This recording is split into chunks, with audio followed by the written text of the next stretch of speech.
You're tuned in to HorrorSlop, where the stories are rotting, truth is twisted, and sleep, forget about it. Yeah, welcome to the pit. It's gross, it's creepy, and honestly, it's kind of my vibe. Hope you like nightmares, because tonight's tale, it slithers. Straight from the darkest corners of Reddit. Real stories, real fear, and just enough blood to stain your soul. So at least grab your bed sheets, so grab a flashlight, and maybe a therapist. This is HorrorSlop.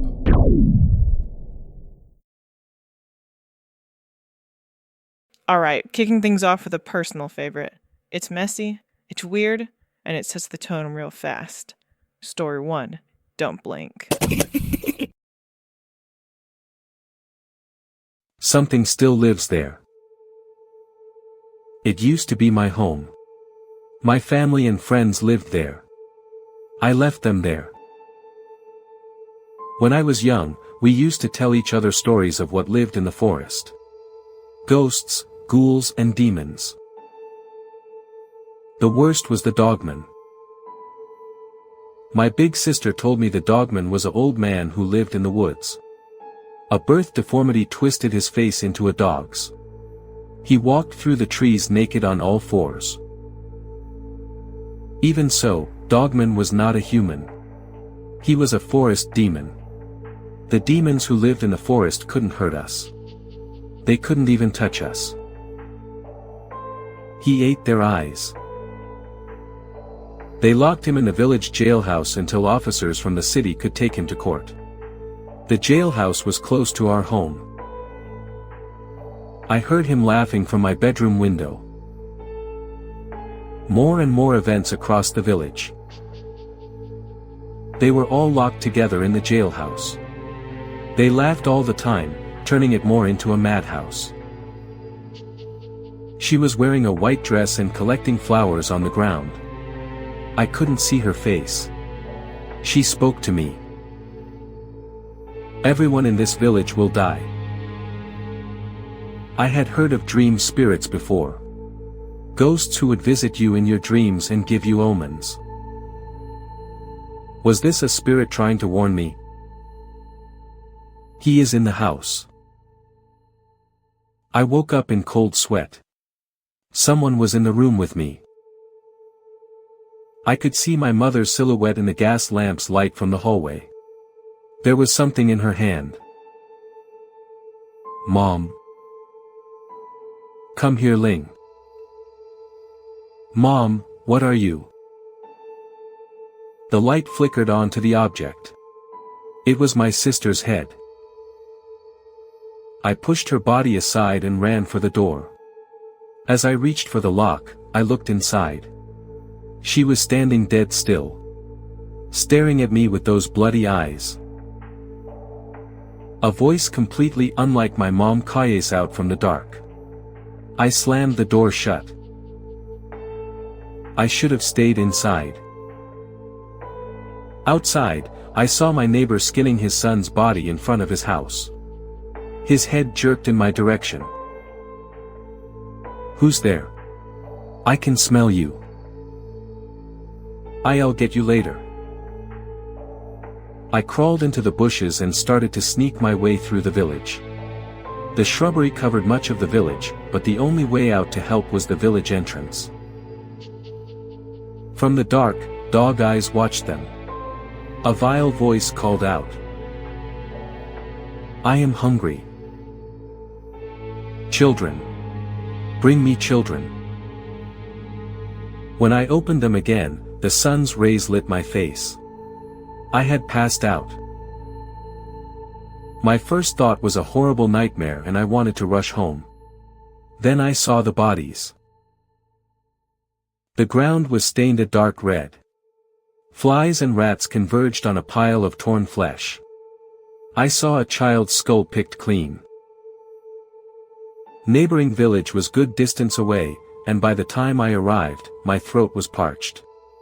All I could spit out was the word, demon, demon. Two fishermen saw me on the edge of the woods and took me to some water. The village shaman, a war veteran, was solemn when he heard my story. He told me to wait outside. Hours later, he gave his judgment before the whole village. So he gave his orders. No one was to live. Even as the fire spread and crawled onto the roofs, no one came out. Even as houses burned to the ground and the smell of rotting flesh filled the air, no one came out. The shaman was disturbed, but he was sure of the ritual. He performed a ceremony the next morning and declared the village cleansed. Officially, my family and all my neighbors died in a fire started by the butcher. I told you never to come back. There were 3 figures standing in front of the car. When I turned on the lights I saw their faces. I put my car in reverse and pushed hard on the gas. Their gazes seemed to follow me as I backed onto the road. The engine roared as I thundered down the road. For a moment, as lightning lit the car, I saw him in the back seat. His twisted face. His dead stare. His deformed smile was the most disturbing expression I'd seen in my life. I know they want me to join them. Sleeping yet? Didn't think so. Next story's up. And yeah, it's worse. You're welcome. They uncovered a mass grave in the Carolinas. Please, lock your doors, by Mr. Frontenac. Although I'd like to think my father had no influence on my life, I suppose all this led me to where I am now. I'm the head of the anthropology department at a large southern university. My work, my life, it's all rock dust and carbon dating. Tables laid with tangible bones far older than 5,000 years with computer data to prove it. My father said such things were put in the dirt by the devil. Fossil record was but a test of faith. I hate that man, but now I'm wondering if somehow, like a broken clock being right twice a day, that the bastard was right. I answered all the same. Hello, this is Professor Hinckley. I didn't specialize in forensic anthropology, but I'd done work for the state before when human remains of native peoples were found. I must admit, calls like this made me feel important. I puffed out my chest and tried to shake the sleep out of my voice. Hi, yes, how may I help you, young man? Sir, we're trying to stay ahead of the press on this, so your discretion would be greatly appreciated. We got a call this afternoon. Someone's dog wandered off on a walk in Sumter and came back with a femur in his mouth. Yeah, well, the owner went looking to see where he fetched it from and found some human remains. They're old, so we're not talking about murder or at least any kind of active investigation, but the thing is, there's a lot of, We'd be very grateful. You can bring whoever you like. We just need this identified before our little town gets overrun by the media types filling the bars. Oh, don't worry, that's just how we like it here. We're in western South Carolina. Sumter National Forest. I'll email you all the details. Don't worry about it. Bye now. I met with the sheriff, Deputy Caper, and a few county clerks that were simply curious. The dig site itself was clear. All the bushes and even small trees had all been sawn away, leaving an open patch of land about the size of a 2-car garage. The ground was slightly dug up, a ring of earth lay around the mass grave. He turned to the sheriff. I told you, Sheriff. Ain't no way dirt and time does that to skeletons. I glared at him and repeated myself. I have no idea. Old. Like the 1700s. Meredith and Casey looked at me peeved as they hadn't exactly wanted to come either, but I suggested it might help their grade. I stood straight and cleared my throat. I didn't think I was a chump for giving up my weekend to investigate a find of this importance. I thought it was Southern society's fault and not mine for being more interested in barbecues than mass burials. Well, they're missing out. This is certainly something extraordinary. Nothing we need to be concerned about though, right? Okay, well, we're off then. The wife's been looking after the brisket today, so, the sheriff crossed his fingers. Fingers crossed. The deputy unfurled a length of crime scene tape and started wrapping it around trees as they walked back. So you can find your way to the trail, he nodded at the tape. It gets awfully dark out here. Thank you. I bet. Just so you know, the folks are a bit cookie there. Well, rumor has it everybody in that town's got the same great-grandparents. If you catch my drift. There's all but 23 of them, too. Pleasant Falls ain't a town, it's a hamlet. We're just sleeping there. It's better to stay closer to the work site. Makes early mornings all the easier. It's not like we're going to the bar there. I nodded. Thank you, gentlemen. They disappeared into the woods and we began unpacking some of our equipment. I realized these were likely the newest bones I'd ever dealt with professionally. I was used to brown and yellowed skulls. Fragmented remains where I'd pieced the bones of ancient peoples back together like a puzzle. I was out of my depth here. I was certain then, as interesting as it was, that I shouldn't have agreed to come.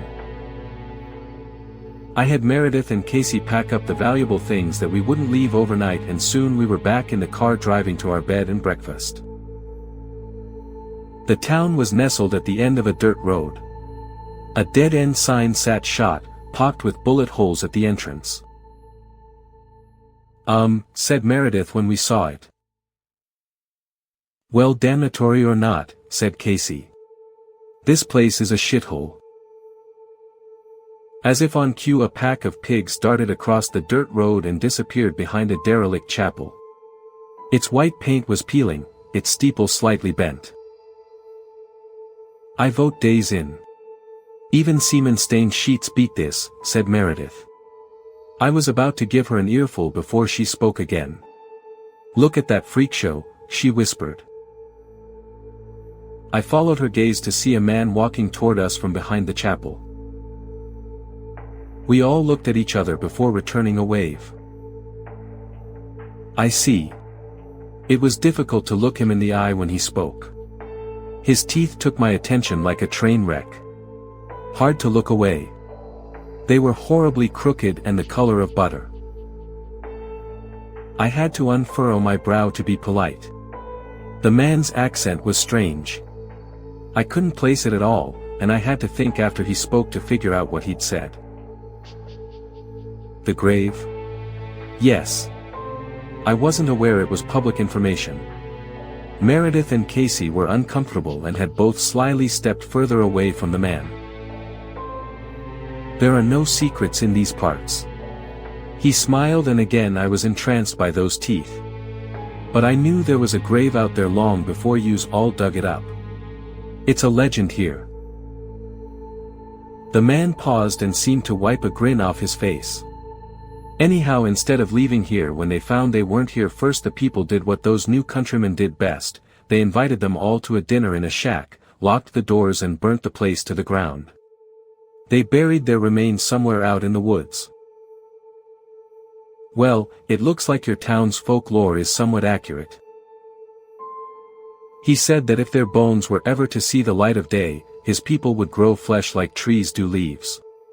And that they'd rise up from the dirt and slaughter those townsmen. Slaughter everyone. Every last settler of this new world. I saw a couple of women in the window of the church. They laughed when I caught their eye and ducked beneath the sill. Just be warned. The sun was shining awful bright today, he smiled. And the day before, too. When the man was out of earshot, I whipped around. You two are okay playing along with that nonsense? Holla, said Meredith in agreement. Okay, fine, I was fuming but trying to keep my cool.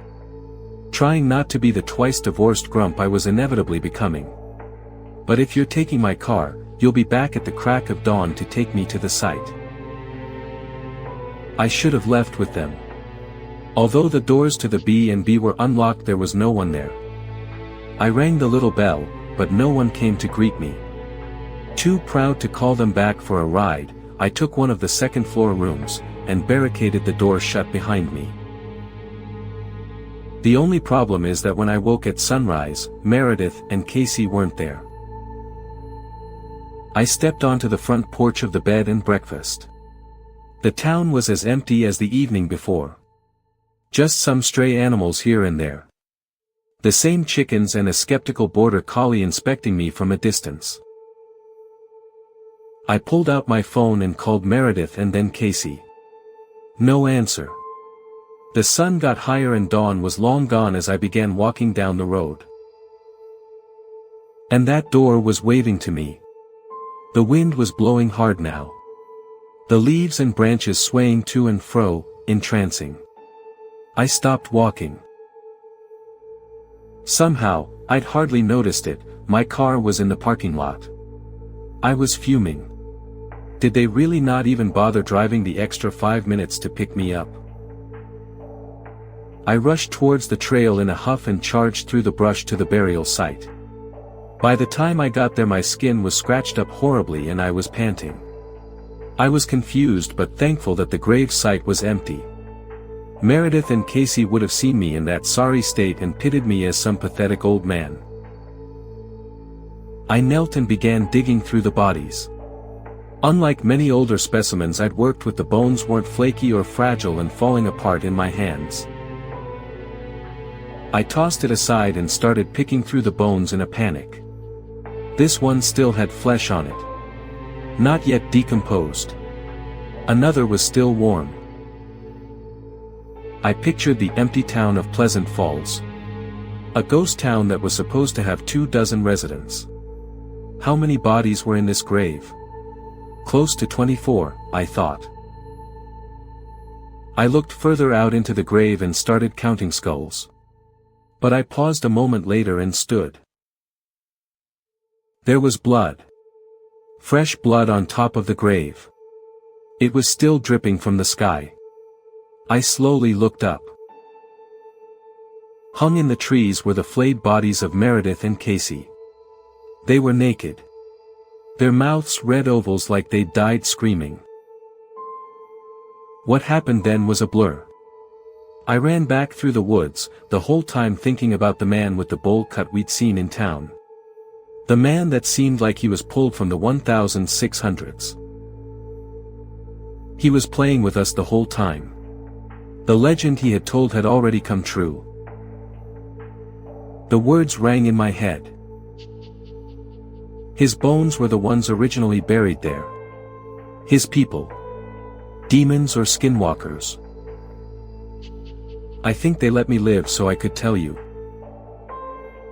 So, I could try to warn you. Alright, quick break before our next story. Let's check in with our resident spooky dude. Hey, you ever smile, or is your face just stuck that way?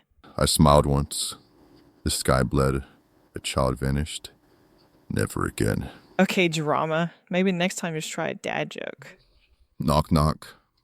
They never made it to the door. Wow. Fine, stay moody. Anyways, back to the darkness. This next one's got teeth. Davis, hello. How are you doing today, sir? Subject, about as good as anyone could be, given the circumstances. He chuckles softly. It's not nervous. It's amused. Davis, right. I can see that. You want something to drink or eat? You must be starving. Subject, a water would be nice, thank you. Davis, all right. Let's not waste time. You know how this looks. Just be honest, did you do it? Subject, no. I would never. Davis, then tell me your side of the story. The subject calmly takes a sip of water. He sets it down without a sound. His posture is casual. No sign of fear. Subject, I'm homeless. I was just looking for shelter. The barn was unlocked and it was freezing. I know I was trespassing, but I didn't have much choice. Davis, go on. Subject, I heard a scream.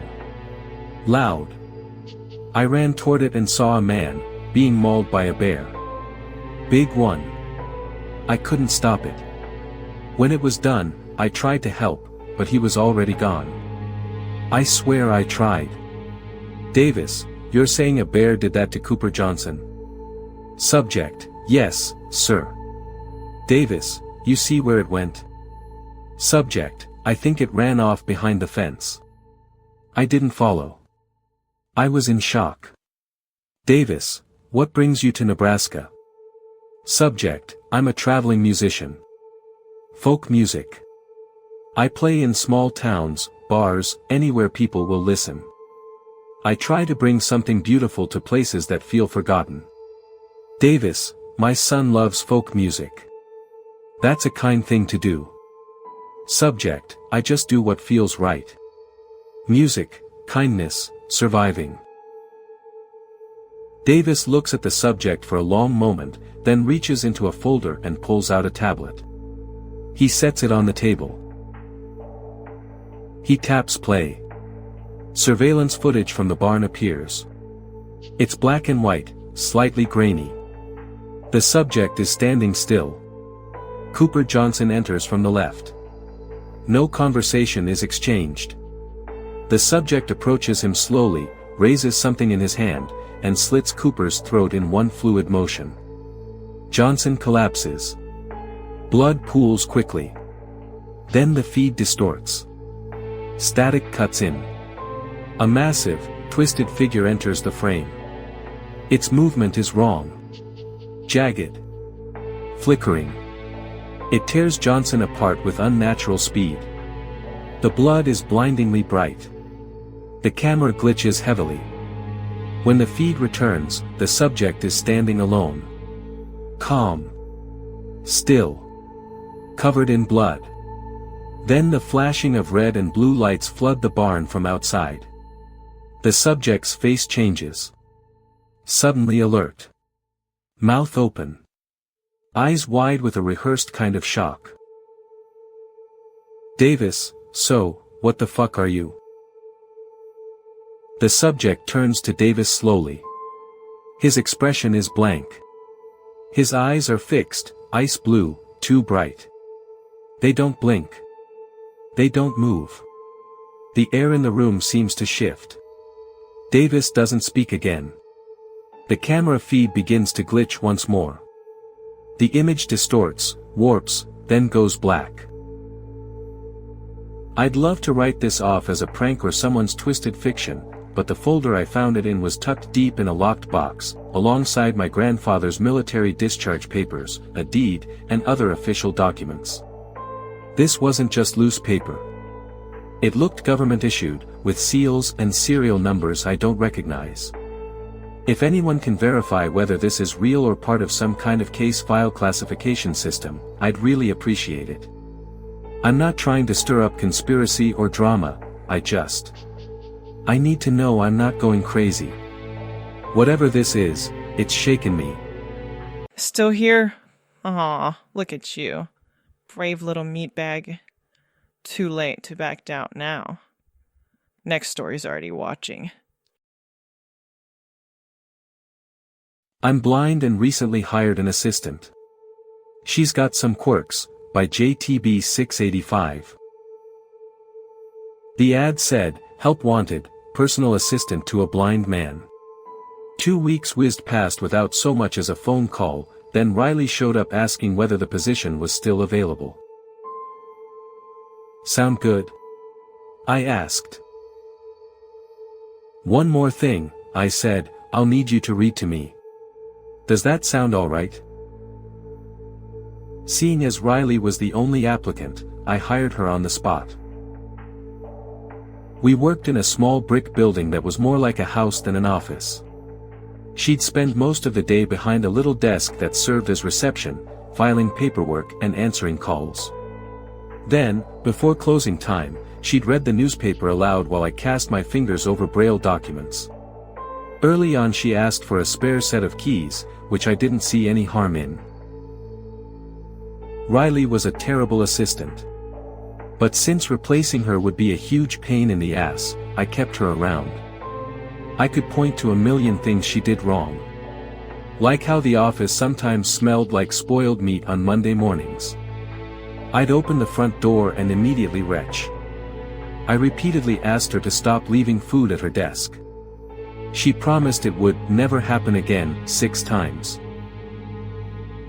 I first heard about the missing kids on the radio one evening. At that point, 4 had disappeared. It put the whole town on edge, even my own mom made a big fuss about it.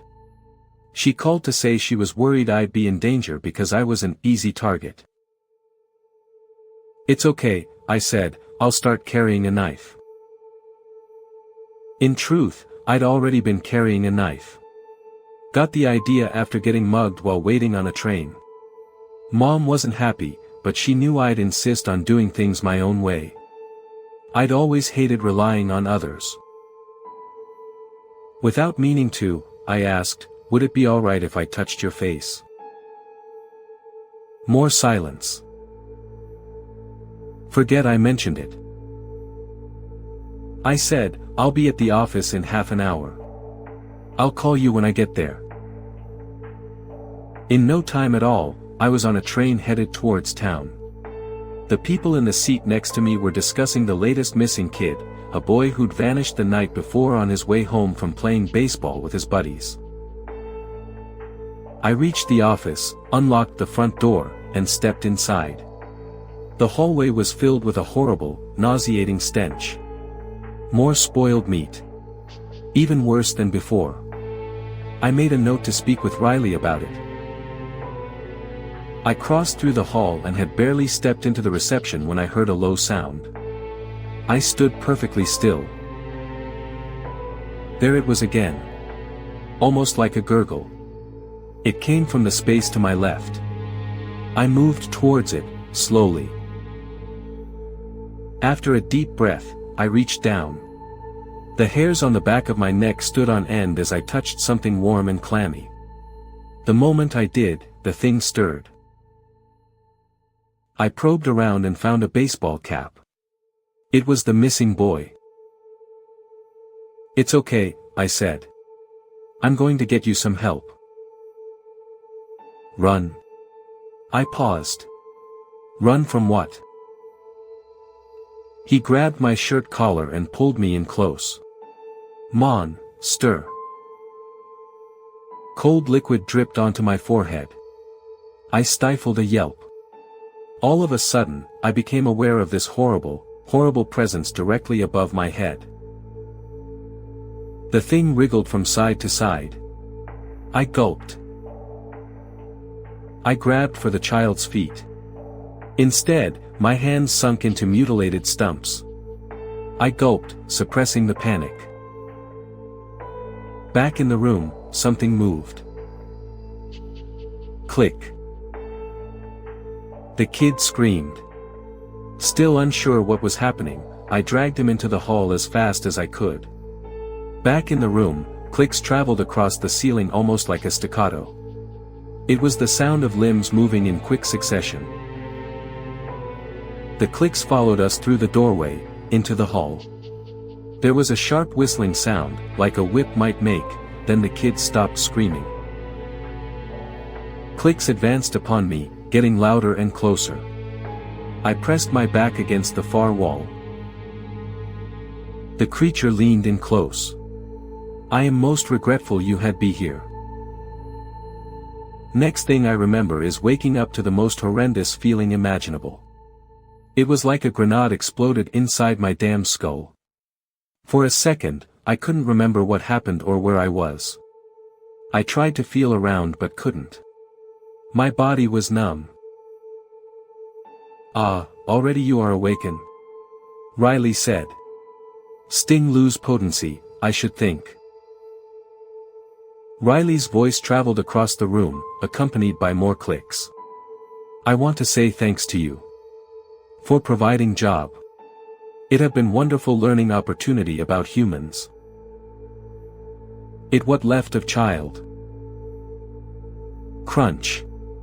Riley swallowed the last chunk of the kid. I will travel north. Big city there.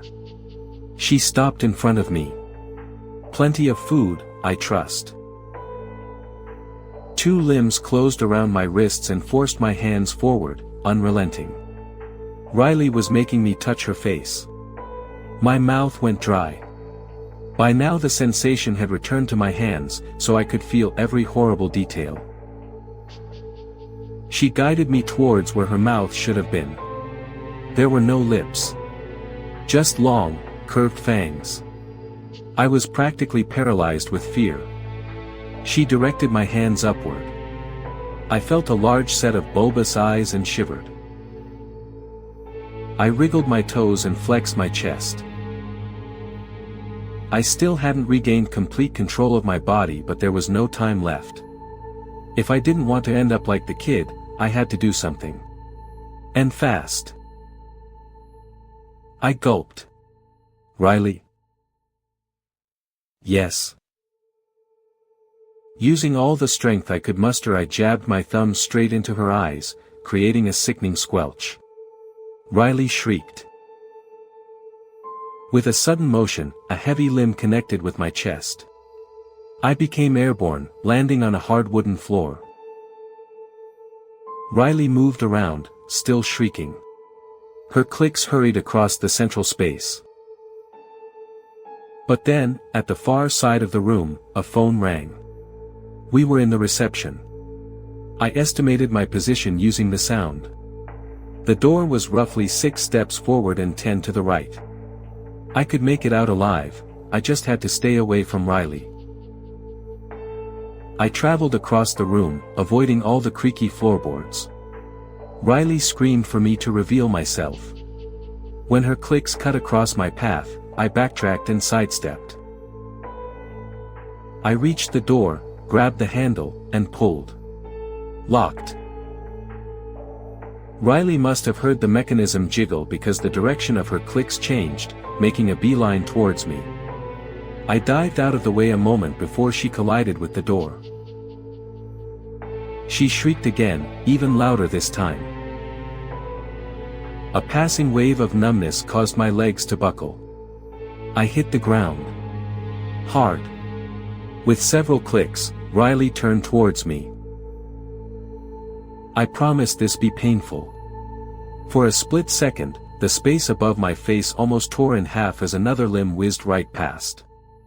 Normally, I give little jab, you not feel thing. But not this time. Panic built in my gut. As I crawled backward, something dug into my lower back. I reached around, my knife. Riley hadn't taken it. I spun onto my front, then slipped off my shoe and hurled it sideways. Bang! It struck a filing cabinet pressed up against the wall to my left-hand side. Bullseye! Riley pounced. A moment later, she collided with the cabinet. Hard enough to put a giant dent in the side, judging by the sound. The back of my skull collided with the wall. Blood gushed out of my head. Still groaning with pain, Riley crawled, then staggered toward the door. I can only assume she'd regained her vision by now. She unlocked it, then exited the room. There were no clicks, only footsteps. I woke in a hospital bed. After failing to reach me for over an hour, my panicked client had driven down to the office and found me lying in a pool of my own blood. No matter what I said or did, nobody believed me. Not even my own mom. Eventually, I just gave up trying to convince them. One afternoon, my new assistant was reading an article about children disappearing in the city 60 miles north. 9 kids had vanished in 3 months.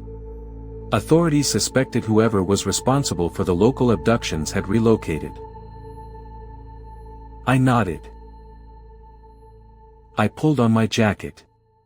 I've got business to attend to, upstate. / That last one tasted like fear and poor decisions. Let's see what the next bite serves. Hope you're hungry. 1 to 3, 4, 5. In psychology, there is a phenomenon in which an individual associates food with a negative experience, only to later develop an intolerance for that food when eating it. This is known as the Garcia effect, and is a fairly common occurrence in which our brains associate traumatic experiences with a physical stimulation from food, even if the food had nothing to do with the experience itself. For example, a healthy adult man could eat a treat he's loved his entire life, like popcorn, but if he were to violently throw up from having the flu, he may never be able to enjoy the treat again due to his association with the negative event. I suppose I should give some background. I work in a small firm on the East Coast. I'm from the Midwest, and moved to the city after studying political science to intern as a policy researcher.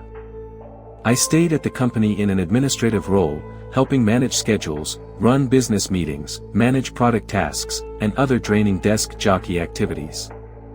I even started wearing those goofy tech bro sweater vests.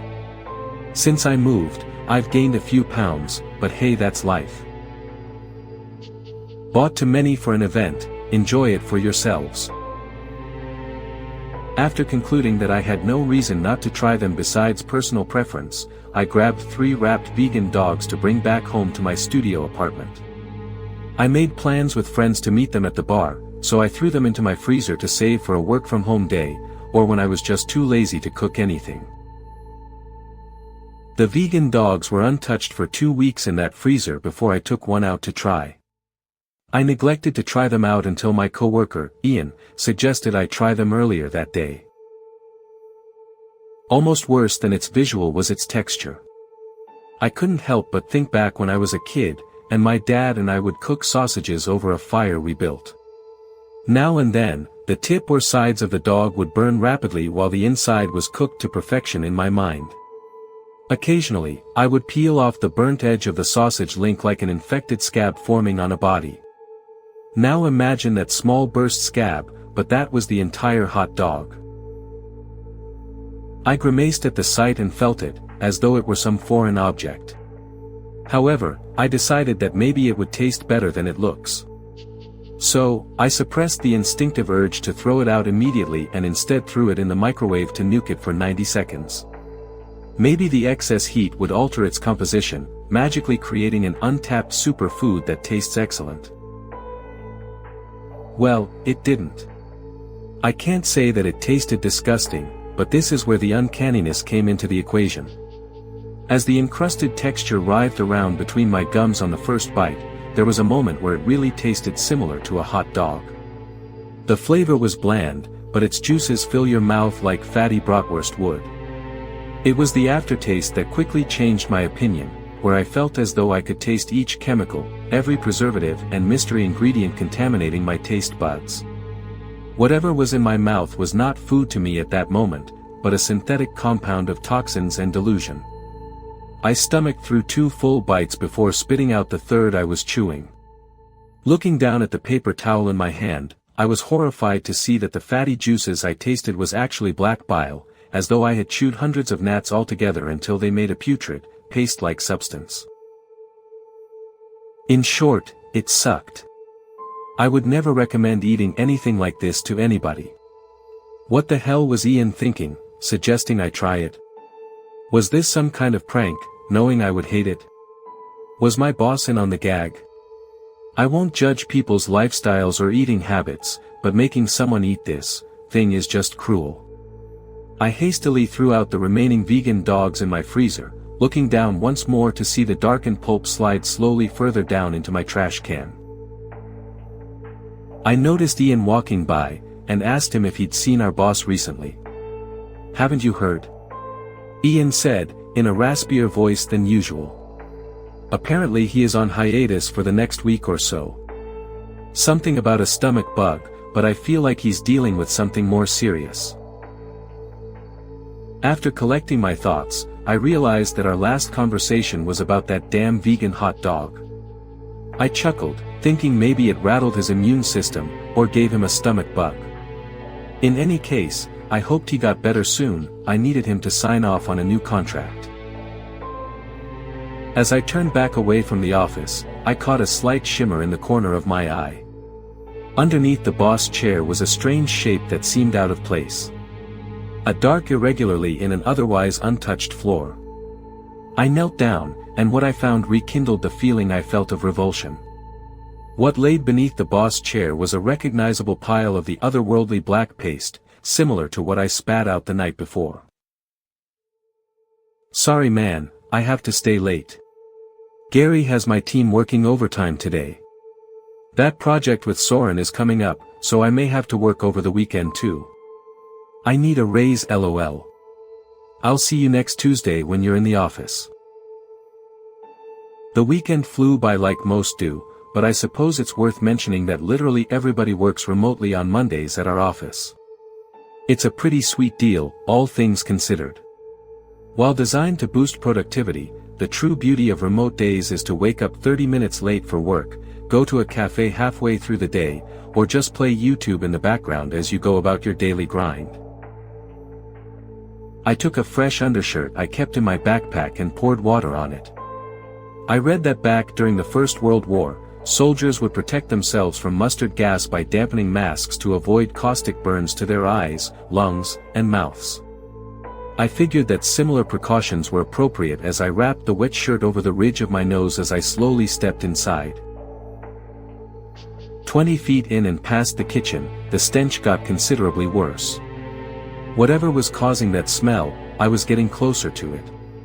My face winced as I turned into the first floor hallway, and my mind flooded with new hypotheticals to explain the bizarre stink. A raccoon shit and died somewhere in the building. But how could it have gotten in? Perhaps there was a sewage leak in the building. Our neighborhood is chock full of old buildings. It's definitely possible that one of the old pipes burst somewhere in the walls and was leaking internally. When I reached the end of the hallway, I cautiously convinced myself that the burst sewage pipe scenario was in fact the reality. It wasn't until I stepped by the door leading into the basement that I saw my first clue as to the cause of the stench. G.H. Gelrup, Emery. What they couldn't explain was why Ian's bodily fluids turned pitch black. After reading online, I found that unless with specific drugs, blood won't turn black naturally unless exposed to excessive amounts of oxygen. Ian was mostly drowning in his own blood and stomach acids that were breathing in copious amounts of air, so what else could have caused it? The question never left my head, but I had a far more pressing concern: what happened to the boss? Now, if you think I didn't connect the dots between the vegan dogs and Ian's sickness, you'd be wrong. Of course it was connected: my black spit, the dark blotch in the boss room, and now this? I knew it had to be the cause somehow, and I'm just glad I couldn't finish mine completely. But what was I supposed to do? Approach a bunch of professional doctors or the police and shout, "Help, help, a vegan hot dog killed my friend"? I needed proof first before making myself look insane. One full vegan dog. One bite. Maybe only a crumb. These thoughts bounced back and forth in my skull that night and the next morning as I rode my bike up to the boss house. Thankfully it's a straight, 20-minute shot up McCorcoran Road near where my apartment building is. The boss held quarterly parties for when we reached out quotas or large projects for that year. Once everyone arrived, he would always start the party by saying the same corny joke. I was better prepared this time, with my makeshift wet rag mask, a pair of goggles, and a flashlight to spot traces of any bile. I prayed that either I found the boss alive enough to call the paramedics, or at the very least dead so that whatever suffering he was in would be over. I nearly slipped on the pooling black waste as I turned the corner into the building's second-story hallway. Carefully gliding to not lose balance, I opened the door to the boss' bedroom. What was, or had been, on the bed I cannot and dare not say here. What laid in front of me was no longer my boss, at least, not entirely. The boss' corpse decayed and rolled out into a jumbled thicket of blackened vines and branches, sprawled wide across walls and floor, pulsating from the ravaged husk of his body's mouth, nose, and massive protrusion from his torso. Each vine and branch seemed to slither with support from viscous fluid seeping from their pores. The yellow, Bloated skin of his forehead, pale eyes, and splayed ribcage were the only things visible that proved he was once human. Though his eyes stared blankly at me, I find it hard to believe he was aware of my presence. Much like the old house, the thicket creaked and groaned with every pained gasp for air he could muster, though I could no longer tell where exactly he was breathing from, given the absence of lungs. Not just lungs, but any internal organ for that matter. I tried my hardest not to speak, let alone scream, out of fear of waking up whatever monstrosity this was. No disease could have done this, perhaps an extraterrestrial parasite at best. Only a supernatural solution could answer such an otherworldly question. Fearing whatever effects exposing myself to the plant-like tangle, I ran back down the steps only to be lambasted again by noxious air. What I was not expecting to see was a hazy cloud rising from the living room space. A fire, at a time like this? A flickering light and the home's ancient foundation could have started an electrical fire, but it seemed unlikely such a small spark could have ignited a room so dank and humid.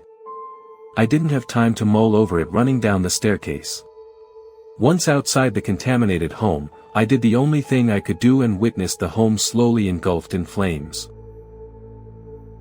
I don't know how long I stood there in shock before I heard fire engines off in the distance. Afraid they'd pin the house's damages on me, I propped myself back on my back, wheezing the tainted air out from my lungs with every step. Though the adrenaline focused my mind to keep me from passing out, I was able to feel some form of contentment knowing that the boss involuntary cremation would put whatever suffering he was going through to an end. Perhaps it was the adrenaline, the smoke, or whatever else was filling my lungs from that house, but peering back to the house, I swear I could see his bloated face staring me down from his second-story window. You're still tuned to HorrorSlop. Frequency unknown. Stories endless. Let's spin the next nightmare. The previous tenant left a survival guide. This building will never be short of surprises, by Nutatown JM. I turned on the shower and must have stood underneath the water, watching Albert's blood run down the sink, for at least half an hour. Overwhelmed doesn't cover it. Shut down would be more accurate. It's fine, Cat. I had a few things to do anyway. He spoke with a smile. The kind that you can hear just in a person's tone, and as I approached him and the garden I realized why. I felt a lump form in my throat and tears well in my eyes as I noticed the tiny bundle in his lap. It was bald, wrinkly, and had exactly 3 legs. Thoughts started to whir in my mind, but before they could ever fully develop, Derek turned to me gravely and squashed them. When we moved in, after our father died, we continued to lead very separate lives. I worked on the garden and I embraced the strange things that happened around me. I don't know why I found it so easy to accept. I've seen hundreds come through this block and almost all of them have been horrified at first, but I wasn't. Derek took a moment to look at the grass, a sadness on his face, and I grabbed his fingerless hand to comfort him. What did you do? His son would be alive. I interrupted. I wish it were that simple. He answered and paused for a moment. We sat in silence, just holding hands for a few minutes until he spoke again. I need to show you, it's the only way you'll understand. He gestured to Mr. Meow. Let's take him home. We took the stairs, skipping a few floors as we went, before reaching the door to my flat. The real one, without the minus symbol in front. It was the first time that Derek had been inside since I had moved in, and it felt good to be in a room with him while not in a state of imminent crisis. What do you need to show me? I asked. He didn't answer me directly and instead continued to talk about his family. He sounds wonderful. He was. He was only 19 years old when he died. No life at all, especially when you consider how many years me and his father have lived for. He had just started his own business, had a fiancée, and even in the worst of times he didn't give up on his dad. I started to piece things together in my head, a pit forming in my stomach as I stopped him to ask the one question that was on my mind. What was his business? He was a window cleaner. He went outside and he stabbed him. Multiple times with a kitchen knife. But you know that bit. It's what happened next that wasn't reported. He was out there on the balcony. He was dead. One look at him and I knew no ambulance could help him anymore. I sat with him for an eternity, trying to work out what to do. But he wasn't found for days. Why didn't you call the police? Why did you tell the residents not to let him in? I asked, confused. And the residents? I asked again, remembering the strict rule that Prudence had left stating I shouldn't let him in under any circumstances. That's where things get complicated. I didn't realize at the time, but what he became was the building's way of giving him back to me. He is what he is because of me. When you see, you'll understand. Upon second inspection, I could see the family resemblance, but it wasn't one that I'd ever considered possible before. The window cleaner was gaunt, with bones protruding beneath his tight, thin-grayed flesh, raw skin and wounds that were in varied stages of healing. He looked truly horrifying, but what alarmed me the most were his impossibly deep, black voids for eyes. They were all too familiar. I turned to stare at Derek, unsure of quite what to say as a million realizations crossed my mind. He started to speak again. I'd seen Albert's reaction to anything remotely different and I couldn't bear Jonathan to face the same from the entire block. It was safer to leave him out here. When I realized that Jonathan's new form was a direct result of my actions, I started to come to terms with the power this place had given me. I embraced it and I used it. I used it to hide Jonathan from his father, who I discovered had fled to the sealed floors not long after the murder. He never knew what became of his son. That shielding must have transferred when the twins were born, it was why he didn't know they existed. Once Albert had discovered his power, along with all his issues and the isolation he drove himself into, it just twisted him up, into the man you knew him as. He made it his mission to know all of the special residents, but he never saw Jonathan again. I couldn't judge Terry or Derek for their actions. He was right, love works in mysterious ways. Just as it had when I made my choice regarding Jamie, and when I subsequently accepted that he was gone. It's time I corrected my wrongdoings. I watched with bated breath as Derek wrapped his arms around the bag of bones in a warm embrace. I watched as he let out a gentle sob and the window cleaner began to disintegrate into dust before my eyes. Derek came towards me and hugged me. I felt emotionally and physically battered, fragile, and my ears continued to ring, but regardless, with him free and with me, I felt safe. Life in the block could finally begin, with no more dark secrets hanging over me. Amongst all the death and chaos, there was joy to be found. Days passed and normality started to resume. I broke lockdown in order to give Terry some rest and spend some time with the twins. It was the least of all my sins throughout this time. I continue to pick items up for Mr. Prentice and take money to Carmilla at the Gnome.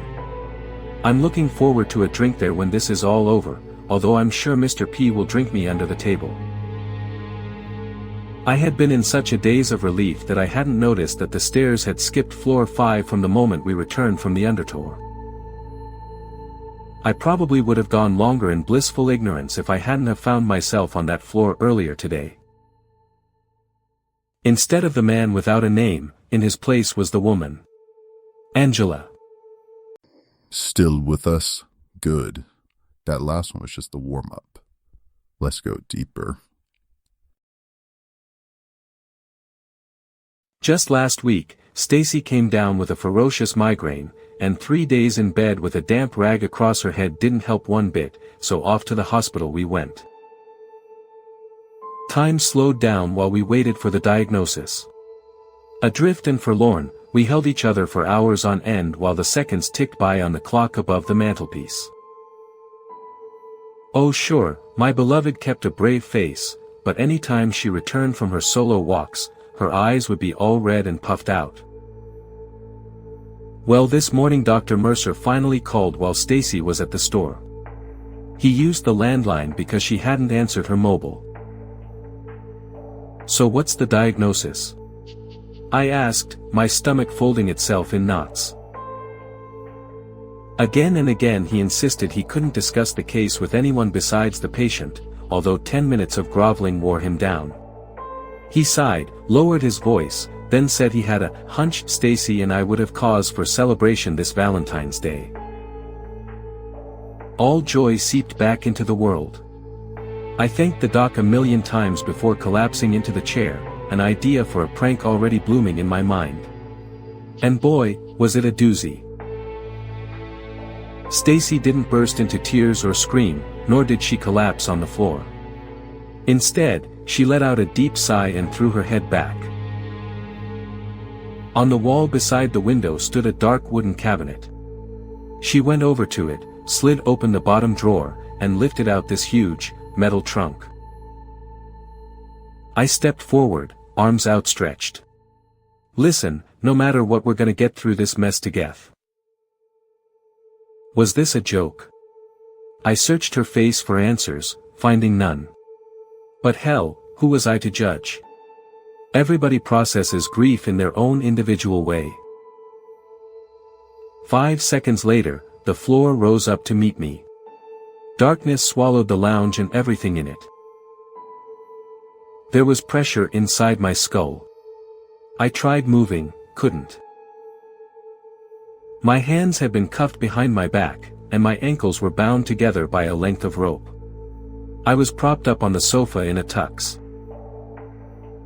Her voice echoed on and on as she told me she'd prepared for this day years ago, that she couldn't bear the thought of me carrying on without her and starting a new family.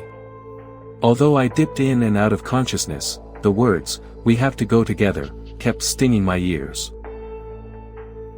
Stacy sat beside me and pressed her right temple against my left, the pistol angled in such a way one shot would tear through both our frontal lobes. Oh fuck, did she plan on killing us? My attempts to beg her to wait came out as a nonsensical gurgle.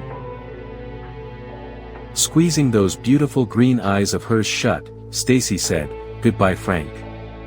I love you so, so much." She stopped breathing, tensed up. What? For almost a minute, neither of us said a word, the room thick with tension. Then, forcing a smile, she said, "Well duh." She stood. "Did you really think I was gonna kill us both? I knew you were full of crap the second I walked in. You're the worst actor in the world. I just turned the prank around on you. Ha ha, ha." Just then, the phone wailed. It sounded painfully loud inside my aching skull. Dr. Mercer was on the line. And this time, his voice carried a distinct sour note. "Frank, I'm really sorry, but there's been a mix-up with the results. Can you have Stacy call me as soon as possible? It's urgent."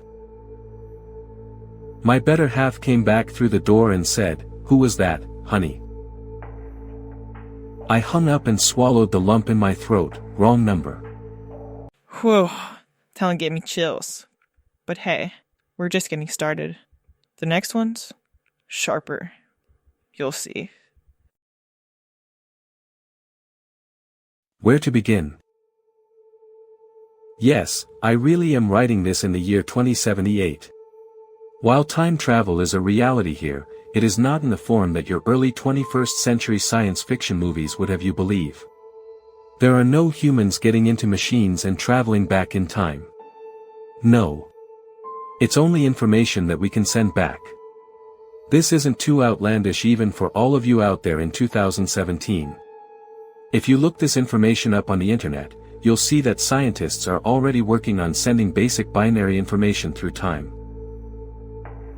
2071 is when things first begin to go poorly. But in order to help you all understand, I suppose I should first give a basic outline of what that world looked like at the time. People often have a romanticized version of the future. I'll point out that up until 2071 anyways, things were far more straightforward than you would suspect. I apologize to any international readers for this America-centric version of history, but it's where I'm from and it's the little that I know. In the time that I grew up, there was very little emphasis on the study of history. There were media reforms in America in the early 2020s that lead to a hard limit on profits for major news outlets, which in turn created far less polarizing clickbait media. This created a more educated and open-minded populace, which in turn lead to many environmental reforms. The 2040s is the first decade in a century where global temperatures and the global population started dropping. The ice caps never melted. Weather patterns were never altered. India and Pakistan feuded in the 2030s, which escalated into nuclear war. It almost led to a global catastrophe, but its end result was a Pakistan almost wiped off the face of the earth and an India in economic ruin. It started with a dramatic increase in mental illness. Largely from people who had previously shown no signs. No one knew at first what was going wrong, but it eventually was disclosed that they were cases of VCJD. Or, in a terminology you'll be more familiar with, the human form of mad cow disease. This was caused from a late 2017 outbreak of the disease, yes, you read that date right, in cows, which gets into pretty much every major beef provider. Being that the repercussions were so woefully misunderstood, a series of corporate cover-ups hid the truth from the general public. And before you knew it, approximately 30% of the beef in the world was contaminated far before recalls began. So that means that many of you out there were the ones who first contracted this disease. But it remained dormant in your bodies for over 50 years. Many of you will die during that 50-year incubation period, but you will have passed it on to your children and grandchildren. Nobody understood that this disease was lying dormant in our bodies for so long, being passed hereditarily. While there were a few sporadic and mild cases of the disease showing signs in humans in the decades that passed, it wasn't until 2071 that things took a turn. And the infected children. They were the most unbearable. Deep down inside, they knew something was terribly wrong and they still had the instinct to cry.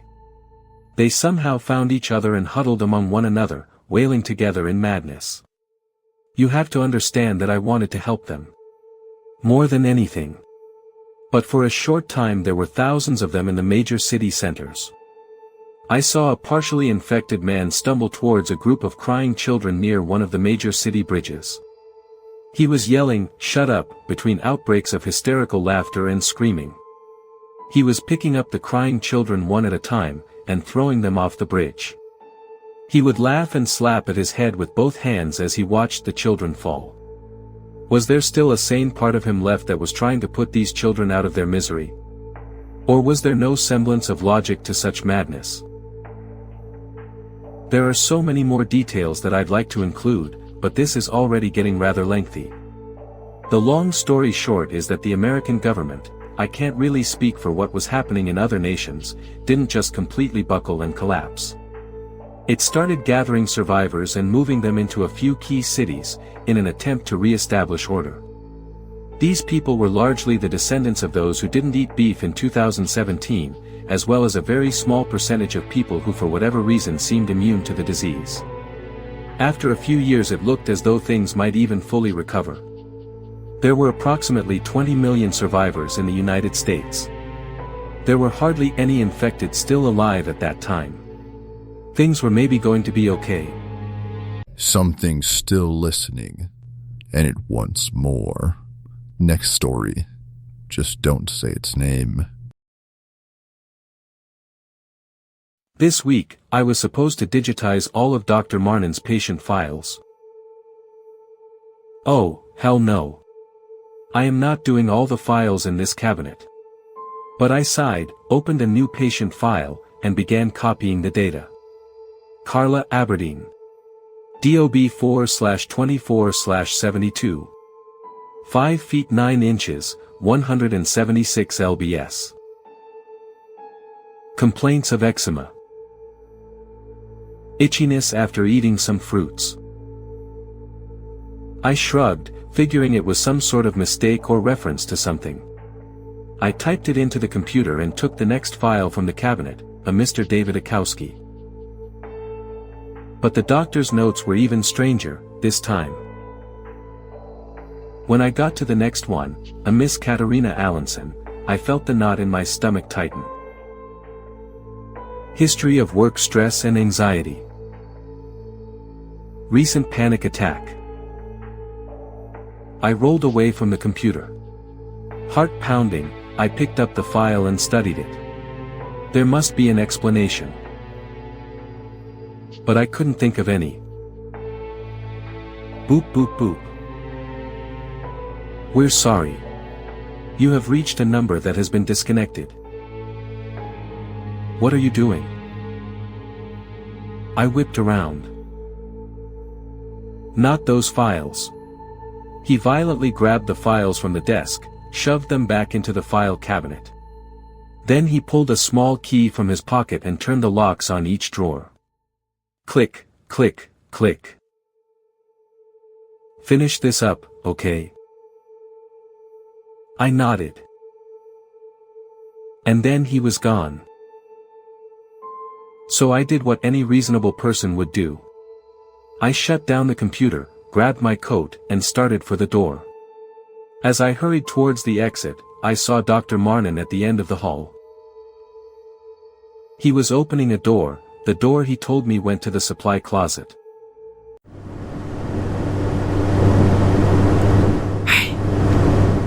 You feel that?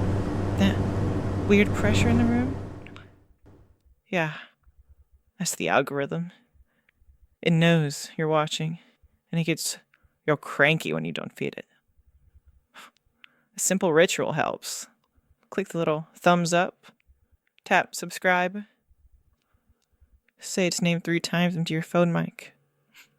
Kidding, probably. Engagement appeases the darkness.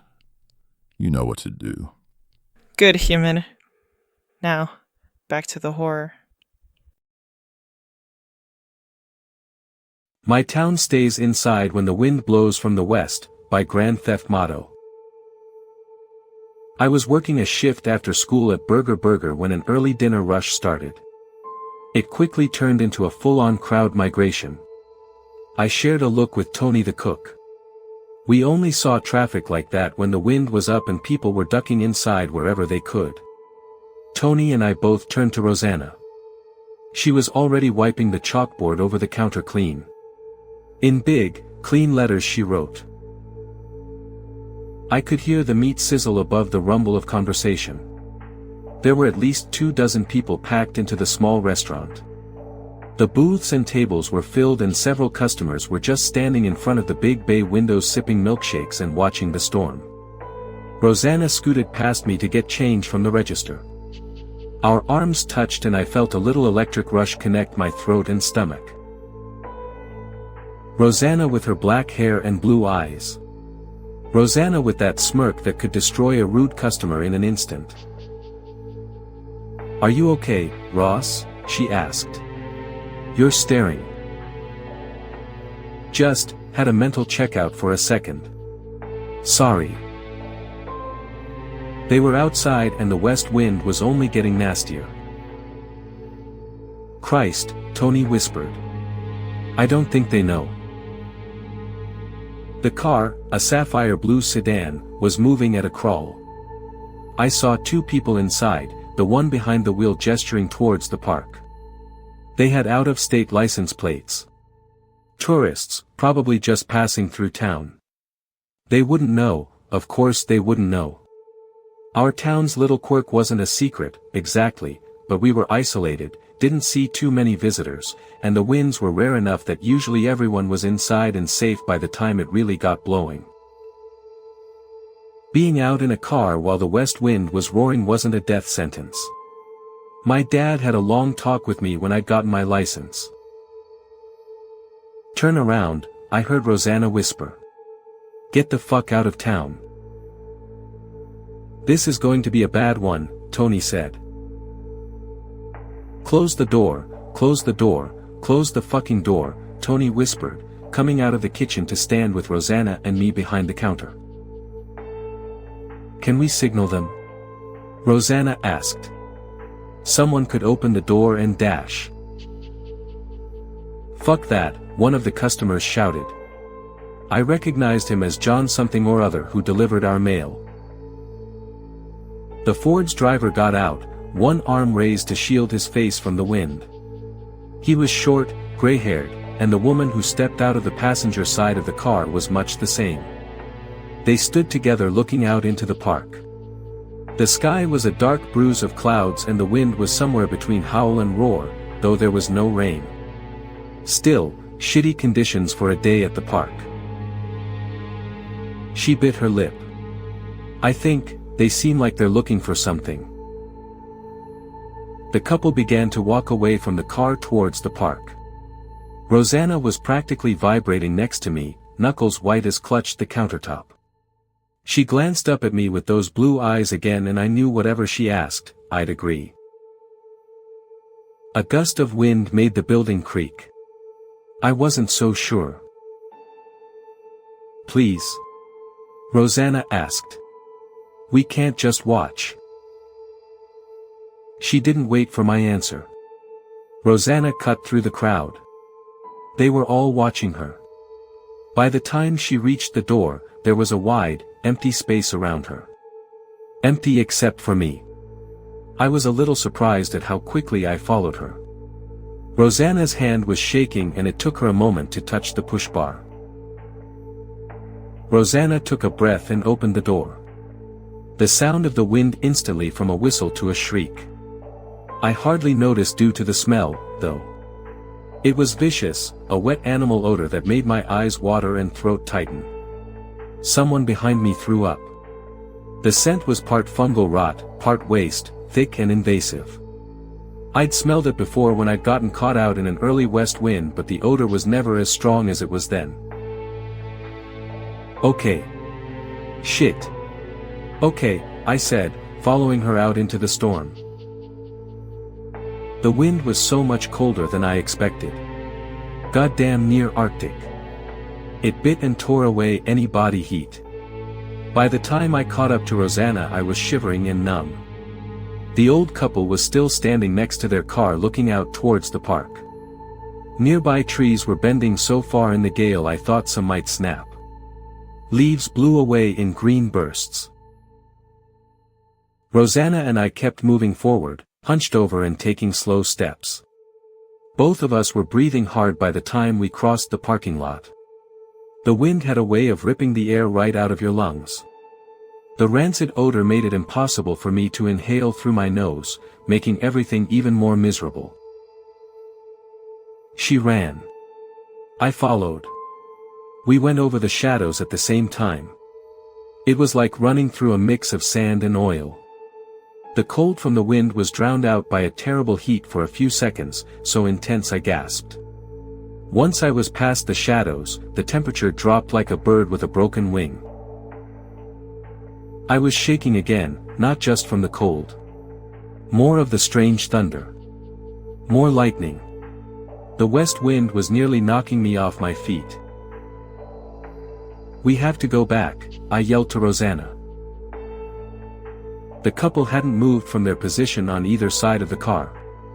They were both staring out for something in the park, exactly as they had been for several minutes now. In fact, neither seemed to have shifted at all, same body language, same everything. Something's wrong, I said, stopping. We need to dash. I'd never been caught in the rain during a west wind storm before. It's not an experience I ever want to repeat. The drops came down cold and oily. There was a tingle, nearly a burn, when the water touched any skin. And the rotting smell got so much worse. I could barely see through the downpour and I bumped into Rosanna's back. She was shaking. Are you cold? I asked. It was a trick, Rosanna whispered. Rosie, I said, reaching for her hand. We have to go.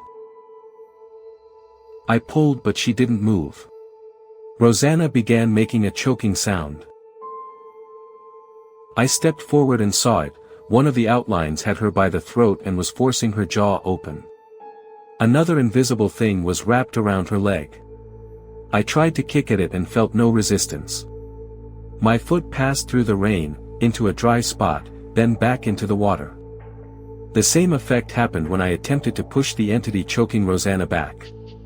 It was like the creatures were only physically present when they wanted to be. Not having any other options, I picked Rosanna up. She was small, light, and still choking. I ran all of about 8 feet before a grip clamped down on my leg. My calf lit up with electric agony as something bit into the meat. I screamed and the wind stole the sound.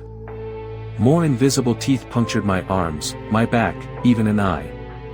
Rosanna was convulsing and it was all I could do to keep standing. Then a horrible pressure took my jaw and I felt my mouth being forced open. I knew that I was going to die. I hoped it would be just death. Everything in me was ripping, breaking, screaming, and some outside force was making its way in. Thoughts that weren't my own started to drip down behind my eyes. Violent thoughts. Hungry dreams. Tony was pale and wheezing but otherwise fine. He'd put Rosanna in one of the booths. She was curled up small. I staggered over to her and touched her arm. "Rosie." "The storm should be over soon," Rosanna said. It might have just been my imagination.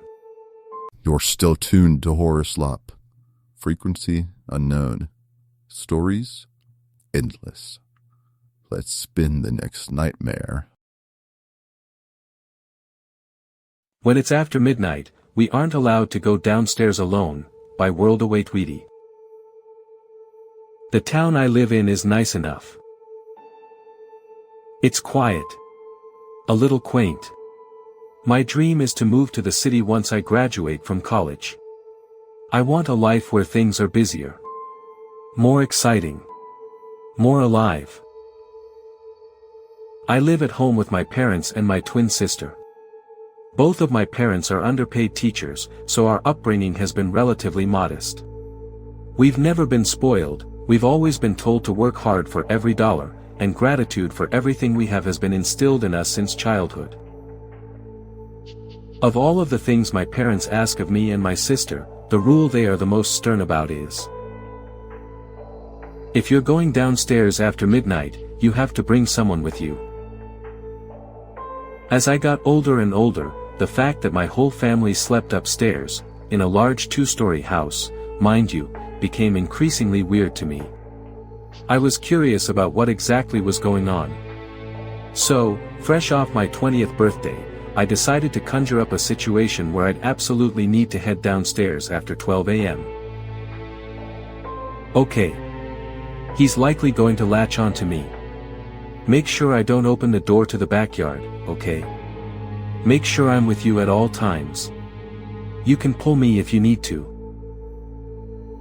I thought my mom would follow me. I looked at my mom confusedly, as she continued her uninterrupted stare. Slowly, she started walking to the door to our backyard. "Mom! What are you dash?" That's when I saw him. Pressed against the window from the outside. His face was obscured by the darkness, but I could see his eyes. Wide open. Wider than eyes should go. Otherworldly. He looked focused. Excited. It took my mom a moment to snap out of it. She spent another minute staring at the door to the downstairs area, meekly trying to open it and go back to where she was previously walking to. When she finally pulled herself together. And that was that. I continued asking her as we made our way upstairs, but she just flat out ignored me at this point. She sent this text message 4 hours ago. "I'm writing this from the closet in my room. So far, I think I'm okay. Maybe she's misremembering and she kept the door shut. The only thing I'm worried about is that I'm starting to shiver a little bit. And I have this inexplicable urge to get out from my hiding spot so that he can find me. Still here? Aw, look at you. Brave little meatbag. Too late to back out now. Next story's already watching. I'm a deep-sea diver. In case you missed it, scientists recently released audio footage of a cavern collapse along the ocean floor. They're lying, by lighting nations.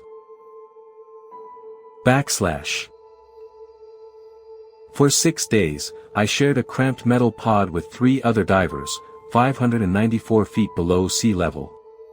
At that depth, there was a constant risk of explosive decompression, which would have resulted in the cholesterol from our veins being about the only thing left to bury. Nope, he answered, while doing clapping push-ups in the space between our bunks. Once the command came in, we each used the bathroom. Pro tip: if you want to work in this industry, learn to shit on command, and then piled into the diving bell through a hatch in the ceiling. Like always, I concentrated on my mental exercises. Breathe in, breathe out. They were about the only thing that kept me from obsessing over how, if anything went wrong with the detachments, the chamber would crumble like a tin can. Gauges, switches, and monitors lined the curved walls of the bell. They lit up as we slowly rotated into position and then flushed outside, into the cold water. Boss's voice came over the radio in my face mask. Take it nice and slow. I know we're all itching to get home, but don't be complacent. Let's do this once and do it right. Space out the charges, double check everything's armed. If anything goes wrong, listen to my instructions. You can't imagine what it's like down there, in the bowels of the planet. You're free falling into an open void while Lord knows what swims around you. Every so often you'll feel a ripple and know some strange, alien life form just passed by, inches from your face. Guided only by our headlamps, we plunged until a bumpy and uneven surface rose to meet our boots. Then, we hop-walked around like astronauts. Not like any cavern I'd seen. Breathe in, breathe out. Stay calm. We trained for this. A dive coordinator once told me if you can't roll with mishaps, you need to get the fuck out of the ocean. He was right, too. Once, my suit's umbilicals got tangled in a boat's tool rack, and the jerky movements from the crashing waves overhead almost separated me from my gas supply. For a moment I squeezed my eyes shut and prepared to meet my maker. But then my brain kicked into gear. Breathe in, breathe out. Nobody else is gonna save you. Through a combination of discipline, training, and sheer dumb luck, I somehow cheated death that day. Same here, said Gamble. Another ripple. What creatures lived at depths of 600 plus FT? Pelican eels. Hatchet fish. Octopus. But none of those stirred the water quite like that. A yellow blob bobbed toward us as Soldier rounded a pit, laying one final charge along the way. While he drifted closer and closer, Boss performed a few last-minute checks, but before he could give the all-clear, the ground flexed, and water particles stirred in front of my helmet. As the intensity of those ripples swelled, each of us careened off in different directions. Someone shouted, "What the fuck is happening?" over the comms. It might have been me. Everybody stay calm, Boss said, as calmly as he could manage. Breathe in, breathe out. Our torches drifted closer and closer, still spread out across an area the size of a football field. For a few glorious seconds, I thought everybody might make it out alive. But then, as more shock waves pulsed out, I got this sense of a giant organism, Leviathan-esque in size and somehow denser than the surrounding blackness, snaking its way out of the pit. One of the lights vanished. In an instant somebody was gone. Swallowed. Taken. Once the water drained, Boss got on the comms and brought up soldiers' telemetrics in the hope we could save him. Surely there hadn't actually been some kind of giant life form out there. Surely I'd only imagined that part. There'd be no rescue mission, nobody even suggested the idea. And from the expression on Boss's face, I didn't think any of us would ever breathe a word about this. No wonder the suits running the operation took discretion so seriously. After Boss punched in a few more keys, a countdown began. Breathe in, breathe out. The concussive force of a powerful blast made us rattle in our seats. Metal groaned all around me, and for a second the bell went dark. I waited for the smooth walls to compact into a sphere no larger than a marble. DSAT stresses your body. For 5 days, we endured joint pain, headaches, and shortness of breath, speaking only when absolutely necessary, unsure whether whatever took soldier might come back for us. What even was it? Had the charges been meant to kill it? Did it live within the chasm, or had we actually been walking around on some nightmarish creature's back? We emerged pale, disoriented, and drained, like prisoners released from solitary. After so long under artificial light, the sun burned my retinas. The ship docked off the southern coast of Greenland, where a taxi transported us to a private airstrip. Boss, Gamble, and I didn't hug, shake hands, or even say goodbye. We simply nodded at one another. I'm too much of a coward to tell soldiers' family what happened, so I'm sharing it with all of you instead. And whenever that happens, I force myself out of that waking nightmare by focusing on the exercises. Need a break? Too bad. These stories don't wait, and neither do we. Next one's worse. In the best way. That's what happened to me when I was 7, anyway. I was the kind of kid that needs a lot of attention. I hadn't had to try hard for 7 years, I'd been coasting on my parents' single-minded doting. But pretty soon I noticed some small differences. They were less interested in what I'd done in school that day, more interested in getting ready for my new little brother or sister. I was like an alcoholic without a bottle. You feel fine at first, but soon the tremors set in and you realize you just need it, you know. You need their eyes on you, loving you, reminding you that you're the most special little girl in the whole wide world, maybe the only special little girl. I made a new friend.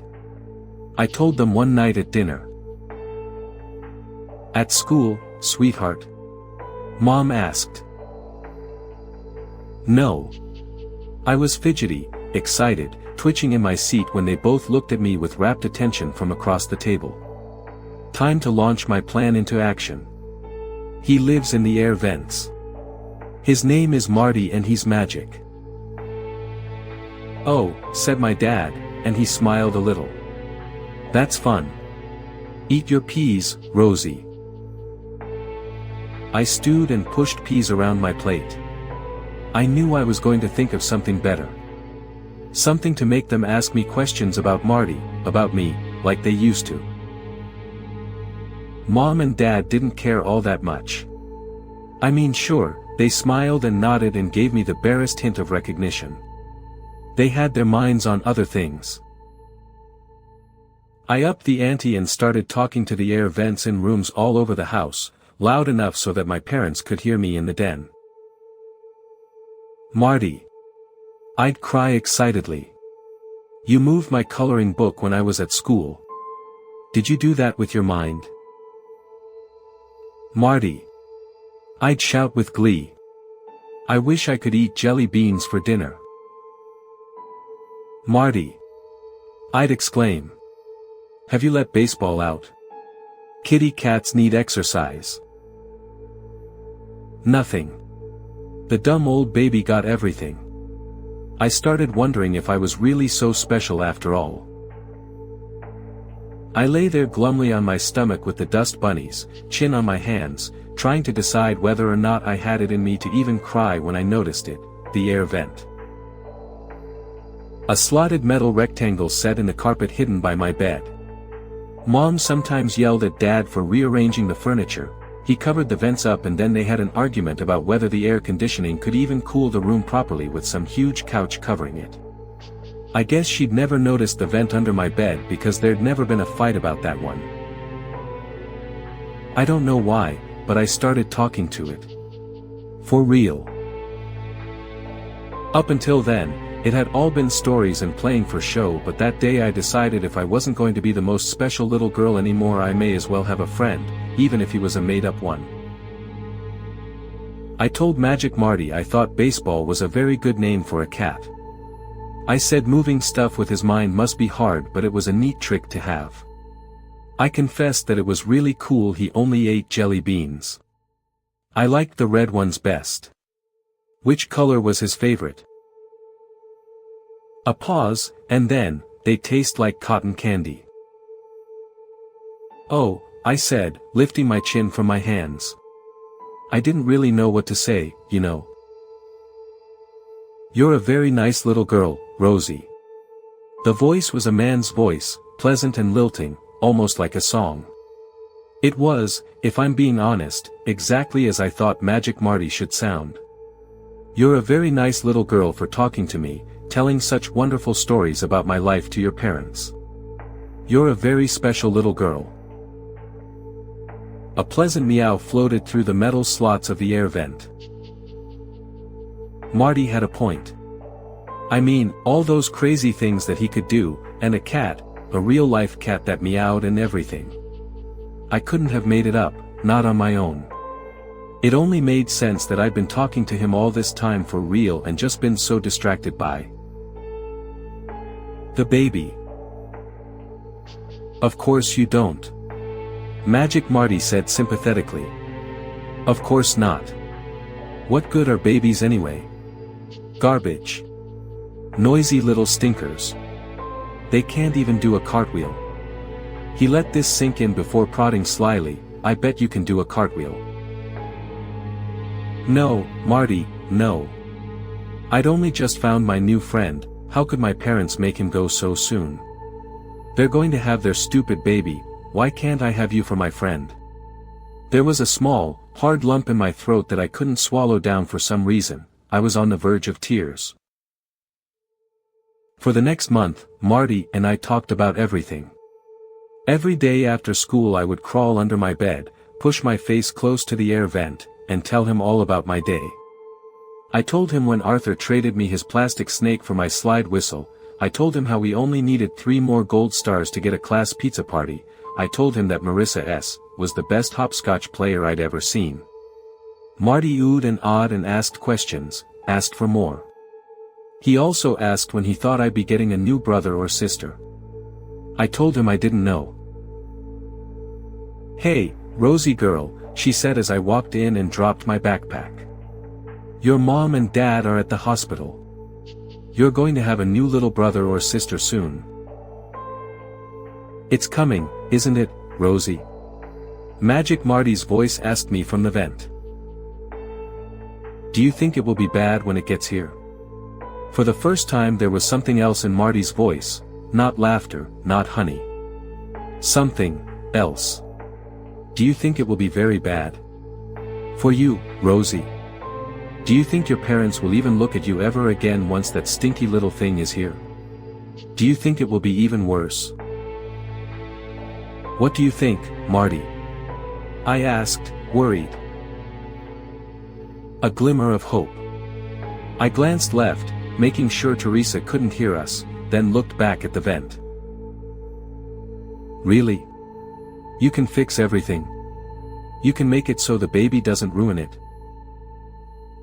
Oh, Rosie girl. Marty let the words draw out like stretching a wad of chewing gum. I'm magic. I can do anything. Magic Marty told me to wait. He told me he would fix everything. Mom, Dad, and stupid baby Sophie came home a few days later. She was a pink bundle of squished up skin and soft little tufts of hair. Marty? I whispered, but no one answered. When I woke up, my room was full of light but dark at the same time. Strobes of red and blue streaked the walls like fireworks on the 4th of July. I was waking up because someone was pulling at me, trying to get me out from under the bed. Did I need to be saved? Turns out I did. A neighbor, Teresa's mom I think, had heard screaming and called the police, but it was too late. My parents were found in their bed, shredded into bloody meat. Stab wounds, a lot of them, the autopsy report said. More than likely a robbery gone wrong. Or, more accurately, an abduction gone wrong. The police told me I was lucky. Whatever monster had hurt my family probably hadn't found me because I'd been hiding under the bed. In therapy I realized that I had made up Magic Marty as a coping mechanism. He'd become more real to me than my parents had because I so desperately needed to think that someone found me special. I'd never really heard anything, and my coping mechanism, as it turns out, probably saved my life. But yesterday I was setting up my daughter's nursery and I dropped one of her little blankets on the ground. My husband wasn't home, so after a few clumsy attempts, I managed to get down to a knee and pick it up. It was covering an air vent. It was like all the strength had gone out of my legs. I wobbled backwards and landed on my ass. Not real. I made him up. Is it a little girl, Rosie? Magic Marty said, because there was no one else that voice belonged to, no one else it could belong to. I hope it is. Oh, I so hope it's a little girl. Do you know why, Rosie girl? You're not real, I said, but I didn't believe it, and I suddenly realized I never believed it. The pink ones taste like cotton candy. Anyway, let's lighten the mood with something fun, and... Nah, just kidding. It gets worse. Hit it. I frowned. Young man. Weren't they supposed to say, 911, what's your emergency? Maybe it was his first day. Either way, there was no time to waste. Something's wrong with my mom. She fell down all of a sudden. I pressed the phone to my ear and leaned back. My mother lay where she'd collapsed just minutes ago. I ran back to the phone and dialed 911 again. 151 Cliffmore Way. 151 Cliffmore Way. I shouted into the receiver, then hung up. I shut my eyes tight. I wanted to scream, to shatter into a million pieces like the glass that had fallen from my mother's grasp just before she collapsed. It felt like an eternity before the doorbell rang. I sprang to my feet, but froze when I turned the corner. A short, brown-haired white man was peering through the window with a grin on his face. He rang the bell again, more instantly this time, and I noticed he wore a red nurse's uniform. I let out a sigh of relief. The ambulance people were here. Everything was going to be okay. I yanked the door open. "Hello there, young man," the smiling man exclaimed.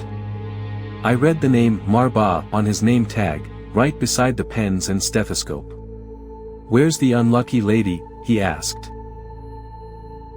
Two expressionless assistants in identical red uniforms rolled a Guernsey to where my mother lay, surrounded by shards of glittering glass. As the assistants loaded my mother into the back of the black ambulance, I looked over their shoulders at the sharp and jagged tools hanging from its walls. They weren't like any medical instruments that I'd ever seen.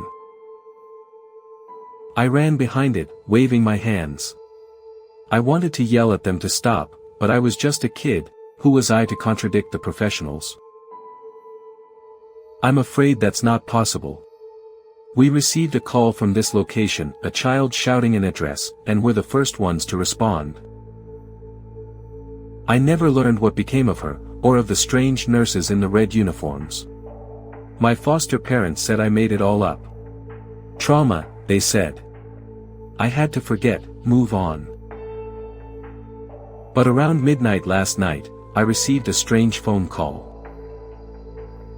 A woman's gravelly, rasping voice, almost inaudible over the screams and crackling flames in the background. A voice I recognized. 10. Something's still listening, and it wants more. Next story. Just don't say its name.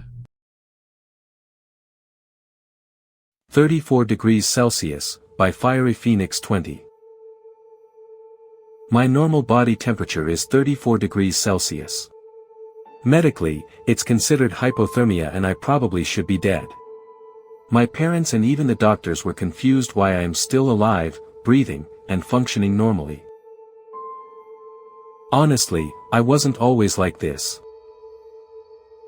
Backslash backslash backslash backslash backslash backslash backslash backslash backslash. The doctors asked my parents if I did fall, but our house was a one-story bungalow type. There were no stairs or any high places I could have fallen from.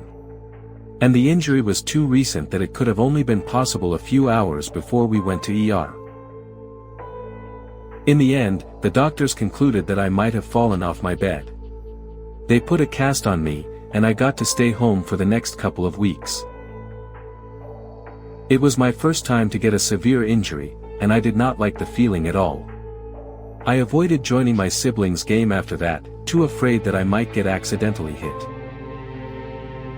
Child Protective Services were called to investigate if there was any child abuse at home.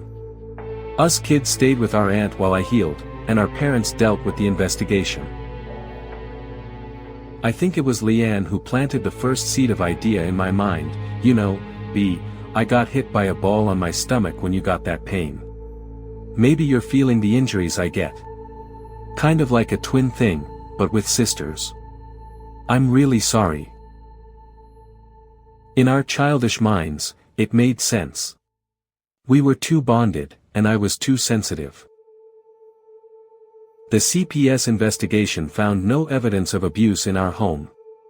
My parents were good people who loved their children unconditionally. The three of us finally got to go home, and Leanne promised to be more careful if I was indeed channeling her pain in some way. I didn't get any more major injuries after that. But we noticed that I had a lot of random bruises on my body. Sometimes I even wake up with marks on my body like a cigarette burn. Those hurt a lot. Over the next couple of years, my parents sent me to doctors and specialists, trying to figure out if I had some sort of disease causing all those injuries. All my tests were negative. I was in good physical health, but I continued to get marks and bruises on my body. And then, when I was 10, it happened again. The five of us were at the park, flying kites or watching the ducks on the pond. I felt the air rush out my body, and my throat closed in. I felt like I was being strangled by an invisible force. The last I saw was my parents frantically calling for help before I passed out. When I woke up, I was again at the hospital. It had become like a second home to me. My face and neck were swollen, and my throat was bone dry. I heard the doctors talking to my parents, saying words that didn't make sense to me. Strangulation. Trauma on her face and neck. I just had an injury similar to a punching bag and we had no idea why. Once again, CPS was called, but there were a lot of witnesses at the park that day. They all said that I randomly started choking, with no external force whatsoever. The bruises also started appearing while I was unconscious, and the paramedics were trying to save me. During a church charity event, my parents went to the orphanage to give out toys and stuff. My father said I grabbed his hand and he decided he would never let me go. They adopted me on the spot. After that revelation, I realized I might actually have a mental illness of some kind. My biological mother obviously had it, and I had no idea about my biological father. I dreamed of the boy again, but he was brutally beaten. He was lying on the floor. And he kept whispering, "Ryan. Rachel. Ryan." Even after my bones and wounds healed, I had to stay at the hospital for constant observation. My vitals were checked every 5 minutes because my heart rate was too slow, my oxygen level was also below normal, and my temperature remained at 34 degrees Celsius. In all medical sense, I should be dead. But I'm not. Yes, Leanne and Oliver may be my siblings, but I was adopted. I shouldn't have that kind of intimate connection to them. As Leanne had said, it was a twin thing. We went to the orphanage where I got to know my mother's name, Rosalie Evans, and the asylum where she passed away. With a little help from my dad, who was a lawyer, I got Rosalie's medical records from the asylum. She was indeed a little crazy in the end, but the doctors believed it was the result of years of physical and mental abuse. Her body had a lot of bruises and scars from old beatings.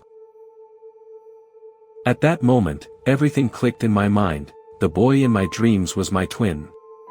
The man I refused to acknowledge as my father was an abusive and disgusting excuse for a human being. My mother was able to run away with me but couldn't bring my brother along. Ryan was left to be raised by that awful man, and he suffered all his life for it. Everything that happened to me was because of Ryan. Leanne was right, it was a twin thing. Every abuse and pain my brother felt, I felt. And when he died, I think a little part of me died, too. Sleeping yet? Didn't think so. Next story's up. And yeah, it's worse. You're welcome. It was beyond insulting. She had zero right to play the whole injured party card. Sorry sweetie, not gonna work. When she realized that, she tried to get angry and yelling and calling me every name in the book. Right on cue, the non-stop calls and texts started coming later that night. You all know the ones I mean. First, there are the ones frantically apologizing and begging for your forgiveness. Sometimes there are ones that try to act all nonchalant and ask about your day and life, as if nothing had ever happened. Then comes the anger-laced ones that try to act all tough and insult everything about you. If you are a guy, there is almost guaranteed to be a shot at your masculinity. For the ladies, a shot at your appearance with a passing reference to some other girl they've had their eye on will be the weapon of choice. A bit of gaslighting usually comes about here. The offending phrase is usually something like, "Why are you being so mean to me?" or, "You are being very immature." Any sort of message rant like this usually ends with something like, "Fine. If you are gonna be like that, I don't need you anyways. Insert rebound's name here, is so much hotter anyways." But my personal favorite is when they send you a late night text, usually between 1 and 3 am, that goes along the lines of, "I really miss you." The kind that is designed to tug at your heart just enough to get your attention and lure you into talking, but nothing that requires an actual apology. I can't even tell you how many times she messaged or called me before I blocked her. It was almost like seeing a mental patient off their meds. Of all the girlfriends I have broken up with, Allison put in more effort than all the others combined. It was kind of stunning. She was a huge fan of alternating between "I miss you" and "I will burn your house down" depending on the moment. Needless to say, I didn't answer or respond to anything Allison said. I didn't block her immediately because I gotta admit, it was hilarious watching her go to pieces after she cheated on me. But like most sane people, I got tired of it and blocked her number, email, all that good stuff. Then came the weirdest of all. "Do you have a girlfriend?" I thought it was just spam, so I marked it and didn't give it a second thought. Then, the text messages came. "How is work going? What did you have for lunch?" I was confused to who this, not to mention a bit suspicious out, so I didn't answer. But my phone dinged to indicate the same number messaged me again. I blocked the number and thought that would be the end of it. Coming home from work about a week later, I was walking back home when I got a phone call. It was my neighbor, Mrs. Arlington. Sweet lady. We lived in a new duplex and I really felt comfortable there. She treated me like a son and I won't lie, she was like another mom to me. I would help her with anything she needed around the house and occasionally she would cook for me. Best apple pie you've ever had. Not to mention she was very supportive when I broke up with Allison. Vince, are you at home? She sounded concerned. Because I keep hearing noises from your place. Sounds like someone is inside. I swear I can hear laughter. A woman's laughter. My entire body went numb at this. I'm calling the police. Don't worry about doing anything unless someone tries to break into your place. Okay, my boy, she sounded simultaneously relieved and tense. The officers kept watch until I arrived. Mrs. Arlington was there, all concerned. I have never been more grateful to have her as a neighbor. Neither she, nor the cops saw anyone try to leave. They searched the place, but found nothing had been broken or anything. Now it was my turn to look, I didn't see anything had been stolen. That bothered me more than anything. To know someone had been there for seemingly no purpose. No valuables taken, nothing trashed, just a silent presence. A laughing presence apparently. Usually being home made me feel content. Peaceful. Now it just made me feel tense. I made sure to thank Mrs. Arlington for keeping an eye out and everything. Just as the cops were about to leave, one of them spoke up. Is that yours? Officer Mansfield asked, his face contorted into an expression I couldn't quite read. Is what mine? I had no idea what he was talking about. That, he said, pointing outside the back door onto the back porch. The doll was hanging from the tree right next to our building, and it was hanging by what looked like the end of a noose. A very well made and realistic one. We all went outside and sure enough, the doll of me was hanging from a noose. That's very kind of you, ma'am, there isn't much we can do about this, but keep an eye on things and we will do the same. If you need us, we'll be here ASAP. Officer Mansfield said. Part 3. Part 5. Part 7. Part 8, Reddit. Whew, telling gave me chills. But hey, we're just getting started. The next one's sharper. You'll see. An old guy hired me to manage his life-size dollhouse, but some of the occupants are starting to freak me out, by Peculiar. Late 50s male seeks woman in 20s to manage large-scale dollhouse. A lot of women would be put off by that ad, but not me. Let's just say, I've seen some shit in my life. I was finally starting to dig myself out of a trash pile of childhood trauma by getting into a good college, when the reality of tuition fees set in. I needed a part-time job to stay afloat, and creepy sex doll man would have to be it. I tried calling the number on the ad, but nobody picked up. A few minutes later I got a text asking my name, age, and times of availability. Another text later, I was asked to start at 9 the following day. I was surprised at the ease of the interview, if you could even call it that, but I didn't feel like questioning it. Whatever the guy's deal was, that was his business, not mine. As long as he didn't breach any boundaries and paid me on time, we'd get along just fine. I wasn't stupid, though. I called my cousin Ronnie and told him what was going on and where I'd be the next day. Ronnie sighed but didn't question my decision. We grew up with the same shitty guardians, and he knew I could handle myself.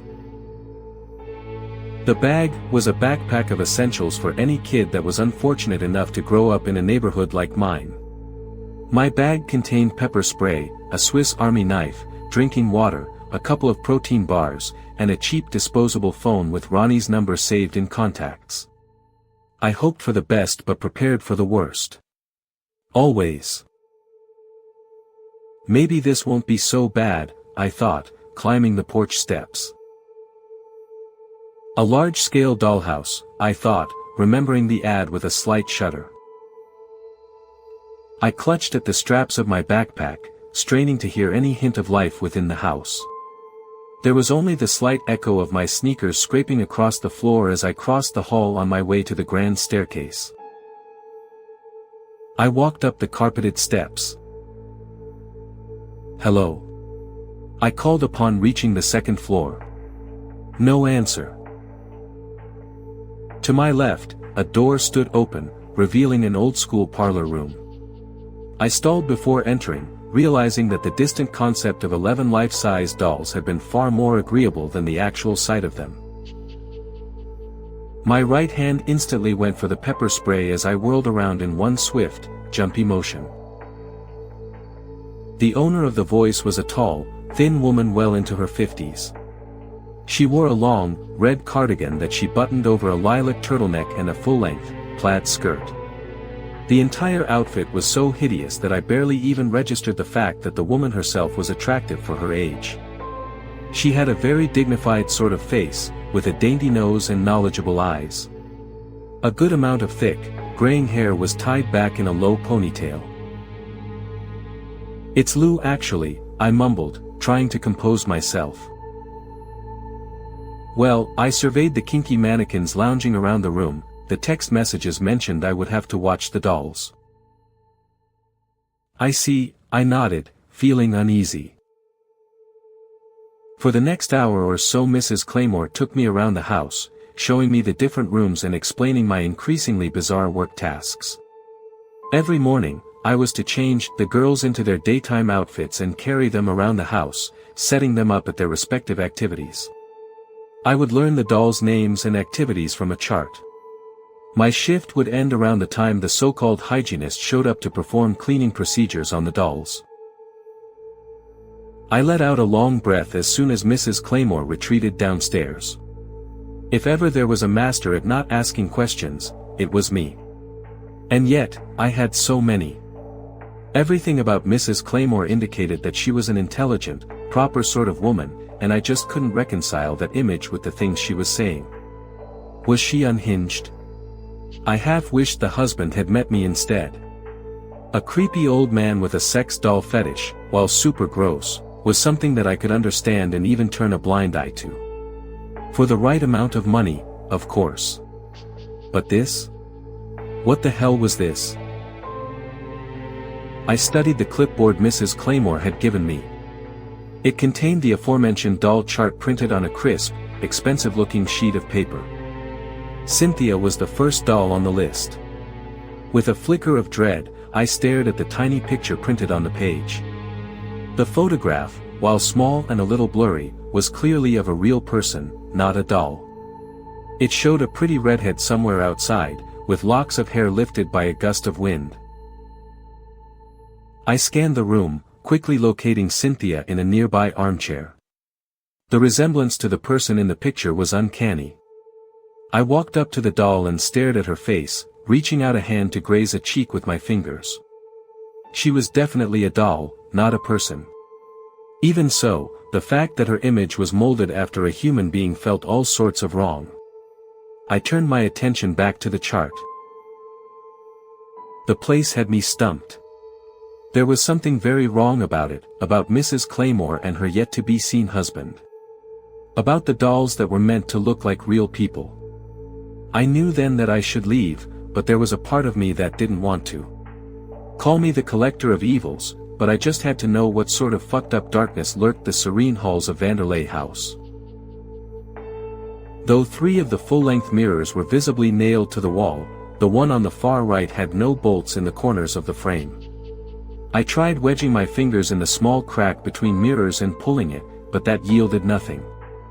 After a second's thought, I tried pushing instead and the hidden door popped open. Inside was the first hint of the real Vanderlei. I walked out to the front closet, closing the mirror door behind me. I did my best to wipe away the fingerprints that revealed my intrusion. I reached for the phone in my back pocket so I could call Ronnie, and found that it was missing. "I fucking knew it, Lou," Ronnie reprimanded, "I'll be there in 40, an hour tops." Keep safe. I made sure to keep calm as I walked back to the parlor room. There was no use for panic, I needed to keep my thoughts clear.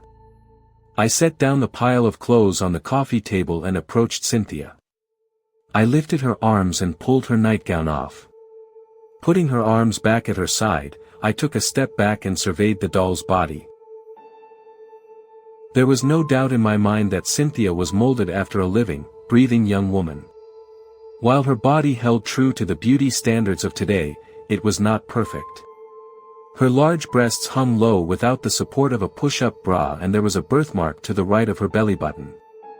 Again, I felt the need to reach out and feel her, to make sure that she wasn't alive. I placed my hand on her lean stomach. She felt plastic as ever. Room temperature, high-grade silicone, and yet there was an energy. I placed my other hand in her palm and an overwhelming sense of sorrow erupted inside me. The force of it made me fall to the floor, laying my head on Cynthia's knees. I didn't let go of her, I couldn't. The doll was telling me her truth. One so awful that my limited imagination could only produce it in dull aches that ran through my body. The grief was insurmountable, and I let it flow through the both of us. I couldn't waste time. I had to gather as much information as possible before Ronnie showed up. Cynthia, Valeria, Gina, Katrin, Angelique, Madison. They were all here. Each headshot contained a girl outside, not a doll. They were real, but were they alive? Until now. And number X200B. A door slammed downstairs, and though I wished with all my being that it was Ronnie arriving early to get me out of this mess, the large Roman numeral clock on the wall of the parlor told me that it was far too soon to get my hopes up. Heavy footfall ascended the stairs in a slow, confident stride. Echoes of the intruder carried through the house and into the parlor. I picked up the pepper spray and rummaged around my backpack for the Swiss Army knife. I slipped the spray in my back pocket and held the knife on the inside of my palm so it was out of view. And now, as the hour gets cold, and the shadows stretch long into the corners of your room, it's time. Yeah. Chew the spooky violin. But seriously, this next one? Even I didn't sleep after hearing it. I've claimed something coming from you. What? Just because I sleep in a coffin and collect cursed dolls? Among other things. This is the final descent for the night. One last story, dragged up from the depths of the disturbed and deranged. Go ahead, turn off the lights. We dare you. This is HorrorSlop.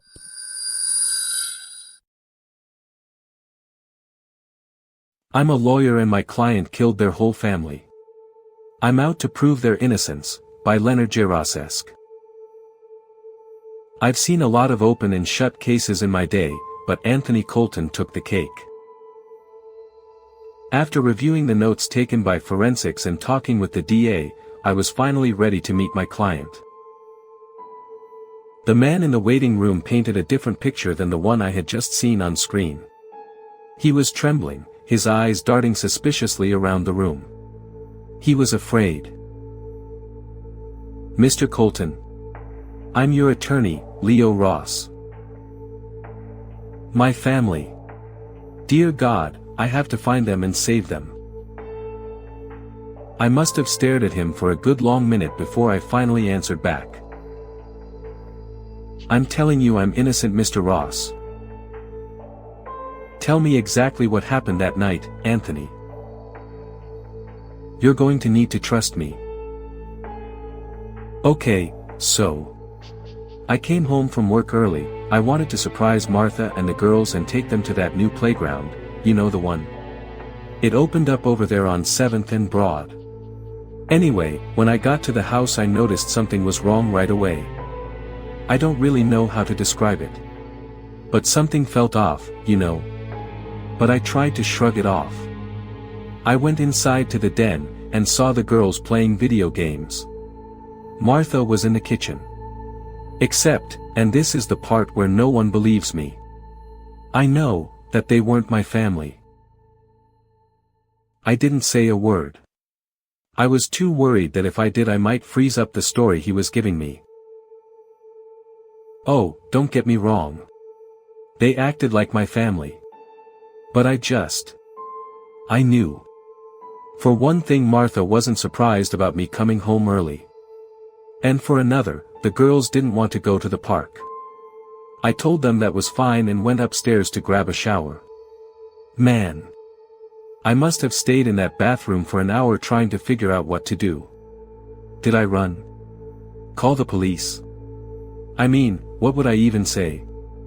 Hello, I think my family isn't my family, they would laugh it off. I went back downstairs. They were there waiting for me. I saw the one who looked like my wife was making dinner, lasagna casserole. It smelled so good. But I knew if I hesitated that something might happen. So I told her I would help plate the food. Dinner was perfect, but I made sure they ate first. To know if it was poisoned or not, you know. Anyway, after dinner I went and tidied up the kitchen. I never do that shit. Martha, or whoever, came up and kissed me and said thank you. I felt sick when she touched me. I wanted to just scream and run. But I held it together. God, I don't know how, but I did. I went to go tuck the girls in and read them a story. I bet you have never read a story as quickly as I did. For the life of me I can't remember what that book was. Katie Loves the Kittens, that was the one. They laughed at the right parts and said they loved me when it was over. But I swear they were watching me when I left the room. Then you went to your bedroom. I wanted to just get out of there. But I needed to know where my real family was. I said a prayer and talked to the woman standing there in my room. She stared at me and refused to cooperate. That's when I snapped. You know what happened. I grabbed her and shoved her to the bed, demanding I see my real wife. The rest, you know the rest. He seemed thoughtful as he stared down at the floor. There was a knock on the door and one of the officers that had brought him in told him it was time to go back to holding. Guy was pretty smart. Bashing the skulls in to break the teeth messes up the dental match. And then his wife's fingers, that just shows what a sicko he is. For what? Fingerprints. Not sure I see the point, they would be too young to be in the database. I did anyway. Only to confirm strange scarring on their tips as well. I made a call to reschedule lunch with Harry and started driving toward the DA's office. I had no idea at the time, but this case was going to change my whole life. And not in a good way. And there you have it, dear listeners. One final scream, echoing into the void. Yeah. Void screams, eternal darkness, I get it. Can I eat now? We're still on air, Roxy. Oh no, just the spooky FCC is gonna haunt us for breaking the mood. If you enjoyed tonight's descent into depravity, don't forget to like, subscribe, and what does he always say? Stab that bell icon like it's your ex possessed by a demon, and leave a comment telling us what story made you question. I have choices. And if you survive the night, we'll be waiting. Same dat time, same that crypt. You're the reason we have complaints, you know that. You're welcome.